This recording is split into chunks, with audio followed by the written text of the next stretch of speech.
Sekarang ke topik yang sedang hangat dibicarakan, yaitu kesepakatan antara Amerika Serikat dan Iran. Setelah berbulan-bulan pengeboman dan pasar minyak yang anjlok, Presiden Amerika Serikat Donald Trump akhirnya mencapai kesepakatan dengan Republik Islam Iran. Dia mengklaim telah menarik dunia kembali dari ambang depresi global karena harga minyak akhirnya turun. Namun tidak semua orang senang dengan kesepakatan ini. Dengan para kritikus mengatakan bahwa kesepakatan ini hanya memberi rezim Iran waktu dan alat untuk memulihkan diri sebelum putaran konflik berikutnya. Baiklah, kini telah bergabung dengan kami untuk membahas hal tersebut. Bersama kami ada Profesor Heinz Gardner, seorang ilmuwan politik di Universitas Wina, Khosrow Isfahani, Direktur Riset di Serikat Nasional untuk Demokrasi di Iran, dan Kafeh Syahrur, pengacara serta peneliti senior di Institut McDonald Laurier. Baiklah semuanya, kita akan mulai dengan sesi cepat 30 detik. Ingat, Anda hanya punya 30 detik untuk menjawab pertanyaan pertama kami. Setelah pertanyaan pertama, kami akan membuka kesempatan untuk jawaban yang lebih panjang. Pertanyaan pertama kita adalah, jika Anda harus bertaruh, apakah kesepakatan ini akan bertahan sampai akhir tahun ini? Iya atau tidak? Dan mengapa? Profesor Gardner, silahkan. Saya akan mengatakan dengan hati-hati ya, karena alternatifnya adalah perang besar-besaran. Dan perang sejauh ini tidak membawa hasil yang diharapkan. Tidak ada perubahan rezim, tidak ada penyerahan, tidak ada penghancuran program nuklir dan misilnya. Dan juga tampaknya Presiden Trump, Iran, dan negara-negara Teluk tidak ingin kembali berperang. Baiklah, Khosrow adalah Fahani. Apa pendapatmu? Untuk kepastian mutlak, tapi saya tidak yakin kesepakatan itu akan bertahan. Dua alasan singkat. Pertama, pemimpin tertinggi baru Republik Islam saat ini telah mengatakan bahawa dia tidak setuju dengan kesepakatan MOU ini, kesepakatan damai, apapun itu, secara prinsip. Dan kedua, pemimpin tertinggi lama, Khamenei, prosesi pemakamannya akan dimulai pada 4 Juli. Itu bukan tanda rezim yang telah menerima perdamaian dan reintegrasi. Baiklah, dan terakhir tapi tidak kalah penting, Kaveh Sharus. Bagaimana pendapat Anda tentang pertanyaan ini? Menurut saya, berdasarkan keseimbangan kemungkinan, kesepakatan damai ini akan bertahan. Dua pihak utama yang terlibat dalam hal ini, Amerika Serikat dan Iran. Keduanya sebenarnya tidak memiliki banyak insentif untuk kembali berperang. Iran meskipun dengan segala gerpakan dan retorikanya, telah sangat terpukul dan dirugikan oleh perang ini. Dan Donald Trump, perang ini telah menjadi bencana politik baginya. Secara ekonomi, Amerika juga menderita. Mereka tidak menginginkan perang ini. Jadi menurut saya, tidak ada insentif bagi keduanya. Faktor tak terduga di sini adalah Israel. Jelas, mereka tidak senang dengan hal ini. Dan mereka mungkin punya insentif untuk menggagalkan kesepakatan tersebut. Baiklah, saya ingin mengucapkan terima kasih kepada kalian semua atas jawabannya. Sekarang kita akan membuka panel untuk jawaban yang lebih panjang. Tapi ingat untuk tetap singkat. Kami ingin mendengar pendapat dari semua orang. Sekarang kalian tahu kesepakatan ini telah disebut sebagai segalanya, mulai dari terobosan bersejarah hingga gencatan senjata sementara yang dikemas sebagai diplomasi. Pertanyaan saya untuk Mukafeh, yang mana menurutmu? Menurut saya, ini sebenarnya hanya mengembalikan kita ke status quo sebelum perang sejujurnya. Dan sayangnya menurut saya ini justru membuat rezim Iran semakin kuat. Sekarang ada ancaman serangan dari luar. Maksud saya itu adalah sesuatu yang selalu menjadi ancaman yang bisa digunakan terhadap Republik Islam. Ancaman itu sebagian besar akan hilang. Rezim Iran sekarang tahu bahwa mereka selalu bisa menunjukkan kekuatannya dan mengontrol Selat Hormuz. Banyak uang akan mengalir ke kas mereka. Dan dalam hal kewajiban nuklir mereka, kalaupun nantinya ada sebagai hasil dari negosiasi ini, saya tidak berpikir Donald Trump telah menunjukkan dirinya sebagai negosiator yang baik. Saya tidak berpikir dia akan mendapatkan kesepakatan yang jauh lebih baik daripada yang didapat pemerintahan Obama. Begitu juga dengan rudal balistik dan dukungannya untuk proksi. Semua hal itu bahkan tidak disebutkan dalam nota kesepahaman. Jadi saya pikir Iran sebenarnya akan jauh lebih diuntungkan sebagai hasil dari apa yang akan terjadi. Kosra, saya tertarik mendengar pendapatmu. Apakah menurutmu kesepakatan ini pada akhirnya dalam jangka panjang akan menyebabkan jatuhnya Republik Islam? Tidak masalah apapun isi kesepakatan ini. Ini memberikan Republik Islam waktu jeda untuk berkumpul kembali, membangun kembali kemampuan militernya, mengembalikan kendali di dalam Iran, dan akan memberikan mereka sumber daya keuangan. Tapi hal baik tentang Republik Islam adalah bahwa negara itu dijalankan oleh sekelompok penjudi yang selalu terlalu percaya diri. Mereka sudah melakukannya di masa lalu. Mereka akan melakukan hal yang sama di masa depan. Mereka akan mendorong batas-batas konflik di dalam perbatasan Iran melawan rakyat Iran dan di luar perbatasan Iran melawan kekuatan dunia. Ini sebenarnya akan membawa mereka pada kehancuran. Saya percaya bahawa kesepakatan ini, uang yang akan mereka terima, nota kesepahaman dan strukturnya, ini akan memberikan mereka pemahaman yang salah bahawa mereka telah memenangkan perang dan mereka akan bertindak terlalu jauh. Saya tertarik untuk mendengar pendapat Anda tentang hal ini, Profesor Gardner. Apakah Anda berpikir bahwa jatuhnya Republik Islam sudah dekat seperti yang telah disarankan oleh, bisa dibilang, Perdana Menteri Israel Netanyahu, terutama setelah penandatanganan kesepakatan ini? Perubahan rezim tidak terjadi setelah dua perang ini, dan perubahan rezim sebenarnya sudah ada dalam agenda banyak pemimpin oposisi. Tetapi selama 47 tahun, rezim tersebut tetap bertahan. Tapi memang benar bahwa pemerintah dan sistemnya berubah dalam beberapa hal. Jadi Garda Revolusi lama sudah tidak berkuasa lagi. Dan kita melihat para pemimpin Garda Revolusi yang lebih efisien, yang lebih memikirkan kekuatan militer daripada ideologi agama. Jadi mereka belajar dari perang Iran-Irak, bukan begitu banyak dari revolusi Iran. Jadi kita akan melihat perubahan, mungkin ada keterbukaan di masyarakat, tapi tidak terlalu banyak dalam tujuan politik. Itu akan tetap otoriter, tapi kita akan melihat adanya perubahan. Dan tentu saja, jika memorandum itu diterapkan dan mencabut beberapa sanksi serta mencairkan aset, saya tidak setuju bahwa semuanya akan masuk ke militer atau ke kutub perlawanan. Karena juga sistem baru juga takut terhadap oposisi, terhadap demonstrasi. Dan demonstrasi terakhir meletus karena keluhan ekonomi. Jadi sistem dan pemerintah harus melakukan sesuatu terhadap kesulitan ekonomi ini. Jadi banyak dari uang ini harus masuk ke ekonomi Iran. Kamu tahu, menariknya Kafe, menurutmu tepatkah jika dikatakan bahwa alasan kita melihat protes-protes ini adalah karena situasi ekonomi? Menurutmu, apakah ada kemungkinan kita tidak akan melihat lagi protes dari masyarakat Iran mengingat keadaan saat ini? Tidak. Maksud saya, jelas ekonomi adalah faktor penting, tapi itu bukan satu-satunya keluhan yang dimiliki rakyat Iran. Selama 47 tahun, rakyat Iran telah diperlakukan dengan kejam oleh rezim mereka. Mereka telah dibunuh. Mereka telah menjadi korban sistem apartheid secara hukum. Ada banyak keluhan yang dimiliki rakyat Iran, dan ekonomi hanyalah salah satu bagiannya. Dan saya juga tidak berpikir bahwa uang yang masuk ke dalam sistem akan banyak memperbaiki ekonomi bagi rakyat Iran pada umumnya, karena sebagian besar uang ini akan dicuri. Anda tahu, Iran adalah salah satu negara dengan rezim paling korup di dunia. Sebagian besar uang itu akan dialihkan untuk program militer, kelompok proksi teroris, dan sebagainya. Jadi pertama-tama, saya tidak berpikir bahwa kesulitan ekonomi akan hilang bagi rakyat Iran pada umumnya. Dan kedua, bahkan jika itu bisa diperbaiki, saya pikir rakyat Iran memiliki banyak kemarahan. Jadi saya pikir kita akan melihat lebih banyak pemberontakan terhadap rezim ini oleh rakyat Iran. Rakyat Iran sudah sangat jelas menyatakan bahwa mereka ingin rezim ini tumbang. Tapi saya pikir ini hanya akan menjadi penyesalan karena mereka harus menghadapi rezim yang semakin kuat akibat keputusan pemerintahan Trump. Sekarang, seperti yang Anda tahu, kita sedang melihat situasi di mana ekonomi Teluk sedang menuju resesi. Negara-negara berkembang telah melakukan pembatasan bahan bakar. Inflasi Amerika baru saja mencapai titik tertinggi dalam 3 tahun terakhir. Bahkan jika kesepakatan ini benar-benar berjalan, berapa lama lagi orang-orang biasa akan benar-benar merasakan perbedaan dari apa yang terjadi di lapangan?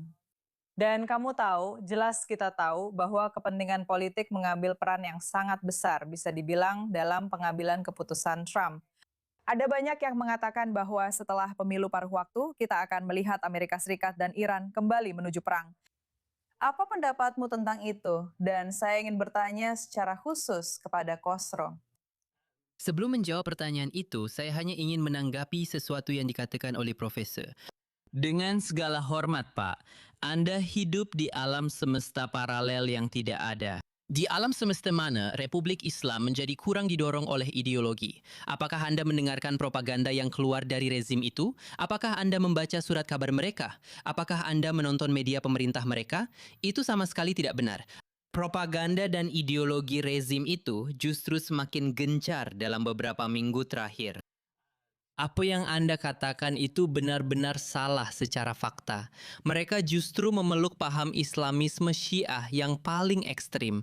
Retorika dari Teheran adalah bahasa rezim Islamis ekspansionis yang merasa telah memenangkan perang melawan Amerika Serikat dan Israel serta sedang bersiap untuk putaran konflik berikutnya. Tidak ada, sama sekali tidak ada tanda-tanda moderasi, reformasi, atau perubahan dalam bahasa maupun pendekatan rezim tersebut. Sekarang kembali ke pertanyaan Anda yang sebenarnya. Negara-negara Teluk selama setahun terakhir, selain Amerika Serikat dan Israel, Republik Islam telah menyerang 12 negara, termasuk AS dan Israel. Mereka akan terus menggertak di sana-sini, mengancam setiap aktor regional. Mereka akan, seperti yang disebutkan oleh KV, tidak akan menggunakan 1 sen pun dari uang yang akan mereka dapatkan dari MOU ini jika mereka benar-benar mendapatkan uang dari situ untuk rakyat Iran. Ini akan memperburuk situasi ekonomi di negara itu. Ketika anda berbicara dengan orang-orang di dalam Iran, mereka tidak mampu membayar sewa. Mereka tidak mampu membayar layanan kesihatan. Mereka tidak mampu membeli makanan. Orang-orang benar-benar sedang berjuang dan bukan hanya itu saja. Selama 2 atau 3 bulan terakhir, rezim telah mengadakan aksi unjuk rasa malam di seluruh negeri. Dengan preman-preman rezim ini turun ke jalan, mengganggu orang-orang, berteriak dan meneriakkan yel-yel merayakan kemenangan mereka atas Amerika Serikat dan Israel. Mereka berkhayal bahawa itu adalah sebuah kemenangan, tapi begitulah cara mereka memandangnya. Dan hal itu membuat mereka semakin berani menindas rakyat Iran. Kita sudah melihat tanda-tanda rezim menindak perempuan terhadap hak hijab mereka. Kita juga melihat penindasan lebih lanjut terhadap pembangkangan sipil. Berapa banyak orang Iran yang membusuk di penjara saat ini? Berapa banyak orang Iran yang dieksekusi setiap hari di negara itu? Semua ini akan menambah kemarahan yang sudah terbentuk sejak Januari ketika jutaan orang Iran turun ke jalan. Puluhan ribu dari mereka dibunuh dengan kejam. Orang-orang Iran yang tidak bersenjata dan tidak bersalah. Kemarahan itu akan kembali meluap di jalanan lebih cepat dari yang bisa diprediksi siapapun. Anda tahu, Profesor Gardner, saya tentu ingin mendengar tanggapan Anda terhadap semua yang baru saja dikatakan Kostro. Dan dari situ kita akan lanjutkan diskusi kita. Rezim menemukan bahwa agama tidak lagi bisa memobilisasi sebanyak itu. Dan setelah Perang Pertama, sistem dan pemerintah rezim beralih ke nasionalisme. Jadi yang kita dengar sekarang lebih merupakan ideologi nasionalistik, rezim nasionalistik yang berusaha merangkul semua bagian masyarakat. Jadi mereka yang juga tidak puas dengan rezim dan ikut serta dalam demonstrasi pada bulan Januari. Jadi banyak dari mereka akan bersatu mendukung negaranya karena perang. Dan lihat saja masyarakatnya. Jadi represi melalui aturan agama mulai melemah. Tapi tentu saja rezim otoriter justru semakin kuat. Jadi kita memang melihat ada perubahan. Jadi menurut saya kita tidak kembali ke situasi setelah tahun 79. Jadi itu adalah asumsi yang salah dari beberapa analis. Sekali lagi, Itu secara faktual salah. Republik Islam, penerapan hukum syariah tidak pernah dilonggarkan di negara itu. Apa yang anda bicarakan, adopsi nasionalisme secara penuh oleh Republik Islam, gerakan itu dimulai pada masa jabatan pertama Presiden Mahmud Ahmadinejad pada tahun 2005. Itu adalah kampanye besar-besaran oleh Republik Islam yang telah berjalan selama lebih dari 2 dekade. Entah Anda tidak mengikuti kasus yang Anda bicarakan atau Anda disesatkan oleh setengah kebenaran. Kave, saya melihat kamu ingin menanggapi tadi. Ya, saya akan ikut bicara. Maksud saya melihat ada kelebihan dalam argumen yang disampaikan oleh kedua pria itu. Sejujurnya, menurut saya tidak terlalu penting apakah Republik Islam menggunakan agama atau nasionalisme. Penindasannya tetap sama saja. Jadi kepada Profesor, saya ingin menanggapi Anda. Baru-baru ini, rezim mengumumkan bahwa mereka akan mencambuk seorang wanita bernama Parastu Ahmadi hanya karena bernyanyi di siaran langsung. 74 cambukan untuk itu.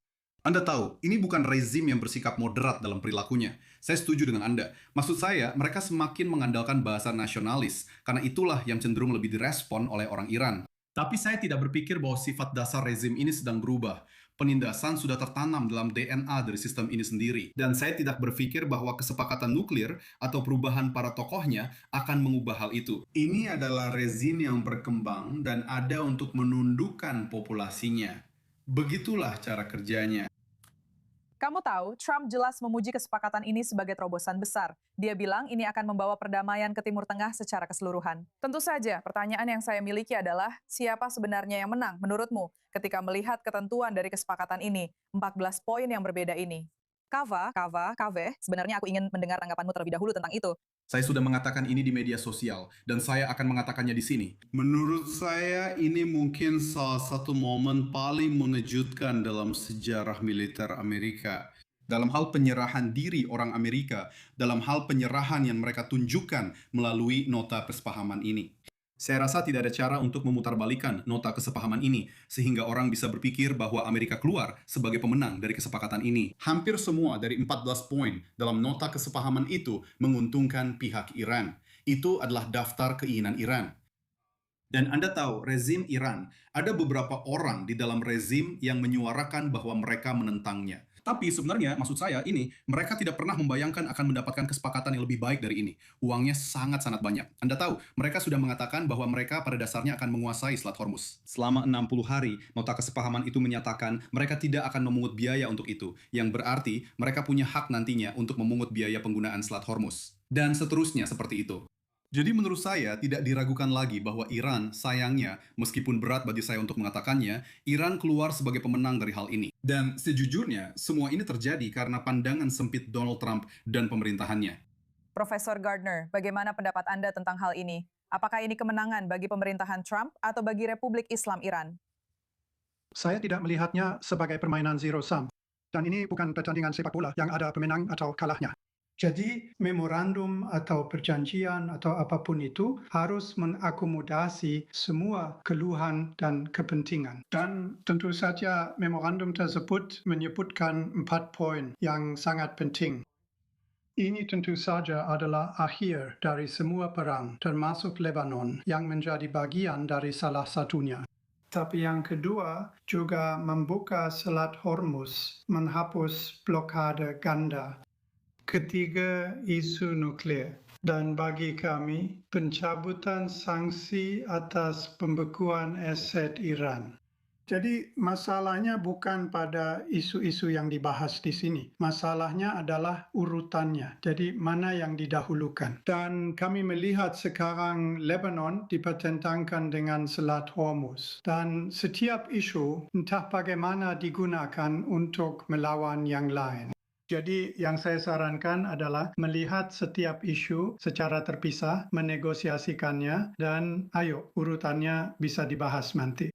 Jadi, dan saya akan mengatakan, meskipun terdengar provokatif, saya pikir isu nuklir adalah yang paling mudah diselesaikan karena sudah banyak hal yang bisa dijadikan dasar. Berbicara tentang isu nuklir, Kostro, saya tertarik mendengar pendapatmu tentang hal ini. Menurutmu, apakah kesepakatan ini mirip dengan JCPOA? Apakah ada perbedaannya? Siapa yang benar-benar tahu apa yang akan terjadi dengan kesepakatan ini? Sebelum kami masuk ke studio ini untuk merekam diskusi panel ini, kami menerima laporan bahwa para negosiator Republik Islam telah keluar dari pembicaraan. Republik Islam melakukan apa yang selalu mereka lakukan. Mereka mencoba membeli waktu dan memperpanjang periode ini yang akan mereka gunakan untuk membangun kembali kemampuan militer mereka. Tapi saya juga ingin menambahkan satu hal lagi tentang siapa yang menang dan siapa yang kalah dalam perang ini. Republik Islam, perang yang mereka lancarkan, perang ini bukan dilancarkan oleh Amerika Serikat atau Israel. Ini adalah perang yang dimulai oleh Republik Islam sejak berdirinya pada tahun 1979. Tujuan utamanya adalah mendirikan negara Islam universal yang melampaui batas-batas Iran. Dan tujuan sekundernya dalam kampanye itu adalah menghapus negara Yahudi dan membunuh setiap orang Yahudi di Timur Tengah. Selama kita masih bernapas, selama kita masih melawan, kita belum kalah. Dalam pertempuran diplomasi, kita telah memberikan ruang kepada Republik Islam dan itu adalah sebuah kesalahan. Tapi perang belum berakhir selama Republik Islam masih bernapas. Itu saja untuk Global Eye. Terima kasih banyak telah bergabung bersama kami di I24 News English. Saya Natasha Kirocok. Pastikan untuk tetap menyaksikan I24 News English untuk terus mengikuti liputan berkelanjutan tentang berita terbaru dari Timur Tengah dan Israel. Sampai jumpa di lain waktu.